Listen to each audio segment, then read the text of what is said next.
Welcome back to the GORAL workshop here in Sheffield, where this week we have a very special collaborative episode of Will It Shoe. Together with our friends at Billy Tannery, we recently launched our Mellor II sneaker in a selection of their goat leathers. We have a few little scraps left over from production and obviously wanted to put them to good use, so scrap goat leather shoes. Billy Tannery began when founders Jack and Rory noticed a decline in UK leathercraft and also an excess of skins coming from the growing demand for goat meat and dairy here in the UK. Having partnered with ethical goat meat supplier Cabrito, the company produces exceptional goat leather from its own small batch tannery on a farm in Leicestershire. You can probably see that the goat leather is a little thinner than some of the cow hides we're used to working with, but from working with it we can't find any durability issues and it kind of gives it that really soft, supple texture. This obviously isn't our first time using offcuts and scraps, but I always love to see how the patchwork effect comes together in the workshop.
The first thing that struck me was actually, it's really nice to see a leather shoe come out of one of these boxes.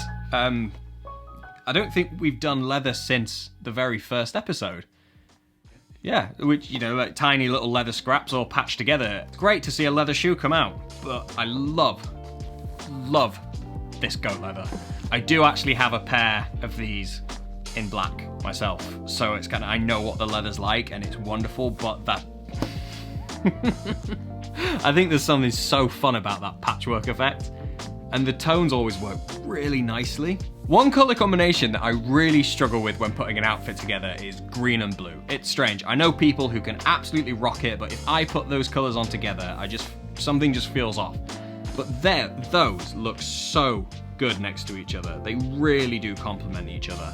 Brown laces are a lovely touch as well. I think if we'd have just gone like white laces or something, they would have stood out a bit too much, whereas that ties it all together. So Oliver's just said that he kind of wishes that we'd have used the gum soles on these rather than the white, and I'm inclined to agree with him. I think the white does make them look a lot more refined and crisp, but I just think that gum would have just blended in a little bit nicer. But let us know what you think. Are you a fan of a white sole or a gum sole? That is today's question of the day. Answers in the comments, no prizes. Compared to the Mastroto leather scraps video, I feel like the stitching on this is a little bit more refined from memory. I think that might have been white stitching on white leather, but I think there's something about a contrast stitch which makes it look a lot more intentional. Again, it's just kind of cracking. Love them. What do you think? Let us know in the comments. So these were the offcuts from a production run we did of the 3 colorways for Billy. But if there's enough desire for these, I reckon we could get a little run of patchwork offcuts into production. So, you know, do speak up if that's something that you'd be interested in. Thank you as ever for watching our little channel. A like and a subscribe really does go a long way to getting it in front of more people, so we'd really appreciate that. And until next time, see you then.